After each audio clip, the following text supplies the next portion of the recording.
आखिर ऐसा क्या ख़ास है लंदन में कि पूरी दुनिया के भगोड़े वहाँ भागकर रिहाइश पजीर हो जाते हैं और हम इनको हाथ भी नहीं लगा सकते। और तो और वहाँ ये बहुत लग्जरी ज़िंदगी गुजारते हैं। इसके पीछे सिर्फ दो ही चीज़ें हैं। नंबर एक, अगर आप किसी भी मुल्क में फ्रॉड करके इंग्लैंड भाग जाएं तो वो आपको वार्म वेलकम करेगा। अगर आप इंग्लैंड में 20 करोड़ रुपए की इन्वेस्टमेंट करें तो आपको इंग्लैंड गोल्डन वीज़ा देगा, जिसके मुताबिक गोल्डन वीज़ा होल्डर्स पर कोई भी सख्त कानून लागू नहीं होता। आप बिना किसी टेंशन और रोक टोक के लंदन में लाइफ टाइम रह सकते हैं।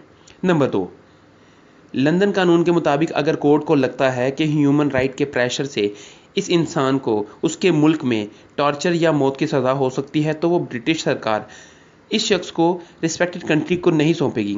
हर बार यूके इन भगोड़ों को बचाने के लिए ऐसे कई बहाने बना लेता है। क्या आप भी लंदन जाना चाहते हैं?